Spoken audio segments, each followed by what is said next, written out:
ഒരു സ്ത്രീയല്ലേ ഇങ്ങനെ അപമാനിക്കുന്നത് ശരിയാണോ? ചോദിക്കുന്നത് രമ്യ ഹരിദാസിനെ കുറിച്ചാണ്. MP ആയി മത്സരിച്ച് ജയിച്ചു. പിന്നീട് ലോക്സഭാ തെരഞ്ഞെടുപ്പിൽ മത്സരിച്ച് തോൽക്കുകയും ചെയ്തു.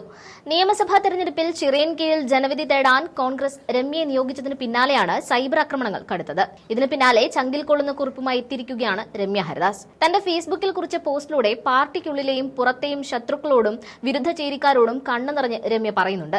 അപമാനിക്കുന്നത് നിർത്തൂ, ദയവായി വെറുതെ വിടൂ. ഈ വാക്കുകളിൽ ആ യുവനേതാവ് എത്രമാത്രം പ്രയാസപ്പെടുന്നുണ്ടെന്ന് ബോധ്യമാകും. ഇടതുപക്ഷം മാത്രം ജയിക്കുന്ന മണ്ഡലങ്ങളിൽ മത്സരിച്ച് ജയിച്ചതിനാണോ വ്യക്തിഹത്യ നടത്തുന്നതെന്ന് ചോദിച്ച രമ്യ അത് അവസാനിപ്പിക്കണമെന്നും പ്രതികരിച്ചു. 1.5 ലക്ഷം ശമ്പളം തികയില്ല, മണ്ഡലത്തിൽ വികസനം നടത്താതെ പാട്ടും പാടി നടന്നു തുടങ്ങിയ വിമർശനങ്ങൾക്ക് അവർ മറുപടി നൽകുന്നുണ്ട്. ഇല്ലായ്മയുടെ കുട്ടിക്കാലത്തും ഇന്നും ഒരാർഭാടമോ അലങ്കാരമോ തന്നെ മോഹിപ്പിച്ചിട്ടില്ലെന്നും പിന്നെ എന്തിനാണ് തനിക്ക് ശമ്പളം തികയാതെ വരുന്നതെന്നും രമ്യ ഫേസ്ബുക്ക് കുറിപ്പിലൂടെ തന്റെ എതിരാളികളോട് ചോദിക്കുന്നുണ്ട്. സാമൂഹ്യ മാധ്യമങ്ങളിലെ ഈ വ്യക്തിഹത്യ അവസാനിപ്പിക്കാമോ പ്ലീസ്? ഇങ്ങനെയാണ് ഫേസ്ബുക്ക് കുറിപ്പ് ആരംഭിക്കുന്നത് തന്നെ. രമ്യ ഹരിദാസിന് 1.5 ലക്ഷം ശമ്പളം തികയില്ല, മണ്ഡലത്തിൽ വികസനം നടത്താതെ പാട്ടും പാടി നടന്നു. പറയാതെ വയ്യ, നിരന്തരം കേൾക്കുമ്പോൾ മനസ്സ് ഇടറുന്നുണ്ട്. നാട്ടിൻപുറത്ത് സിമന്റ് പൂശാത്ത പഞ്ചായത്ത് സഹായം കൊണ്ട് നിർമ്മിച്ച വീട്ടിൽ അന്തി ഉറങ്ങി വളർന്ന രമ്യ ഹരിദാസിന് അരച്ചാൺ വയർ നിറച്ച് 1 മാസം ജീവിക്കാൻ ഇന്നും 1.5 ലക്ഷം പോയിട്ട് 5000 രൂപ പോലും വേണ്ട എന്നാണ് അവർ ചൂണ്ടിക്കാണിക്കുന്നത്. യാതൊരു വരുമാനവുമില്ലാത്ത എന്നെ പോലെ സാധാരണക്കാരിയായ ഒരാൾക്ക് ആലത്തൂർ പോലെ ഒരു വലിയ മണ്ഡലത്തിലെ ജനങ്ങളിലേക്ക് ഓടിയെത്തുമ്പോഴുള്ള ബുദ്ധിമുട്ടുകൾ പറഞ്ഞതിനാണ് ഈ പഴി മുഴുവൻ കേൾക്കേണ്ടി വന്നത്. ഇല്ലായ്മയുടെ കുട്ടിക്കാലത്തും ഇന്നും ഒരാർഭാടമോ അലങ്കാരമോ മോഹിപ്പിച്ചിട്ടില്ല, പിന്നെ എന്തിനാണ് ശമ്പളം തികയാതെ വരുന്നതെന്നും നേതാവ് ചോദിക്കുന്നുണ്ട്. പാർലമെന്റ് ജനപ്രതിനിധി എന്ന രീതിയിൽ നടത്തിയ പ്രവർത്തനങ്ങൾ ആർക്കും പരിശോധിക്കാം. MP വികസന ഫണ്ടുകൾ മുഴുവൻ ചെലവഴിച്ചിട്ടുണ്ട്. പാർലമെന്റ് യോഗങ്ങളിൽ കൃത്യമായി പങ്കെടുത്തിട്ടുണ്ട്. പാർലമെന്റിൽ അവതരിപ്പിച്ച ബില്ലുകളിൽ നിരവധി തവണ ചർച്ചയിൽ പങ്കെടുത്തിട്ടുണ്ട്. ഉന്നത വിദ്യാഭ്യാസ യോഗ്യതകൾ ഇല്ലെങ്കിലും മലയാളികളെ അപമാനിക്കാത്ത ഇംഗ്ലീഷിൽ തന്നെ സംസാരിക്കുന്ന കാര്യം അവർ അടിവരയിട്ട് പറയുന്നുണ്ട്. ആ വാക്കുകൾ ലക്ഷ്യം വെക്കുന്നത് ആരെയാണെന്ന് പ്രത്യേകം പറയേണ്ട കാര്യമില്ല. കേരളത്തിന്റെ പ്രശ്നങ്ങൾ സബ്മിഷനിലൂടെ പാർലമെന്റിൽ നിരവധി തവണ അവതരിപ്പിച്ചതായി പറഞ്ഞ രമ്യ കേന്ദ്ര സർക്കാരിന്റെ നയങ്ങൾക്കെതിരെ പ്രതികരിച്ച സസ്പെൻഷനിലായ കാര്യവും എതിരാളികളെ ഓർമ്മിപ്പിക്കുന്നുണ്ട്. മണ്ഡലത്തിലെ ജനങ്ങളോടൊപ്പം ചേർന്ന് നിന്ന് പ്രവർത്തിച്ചിട്ടുണ്ട്.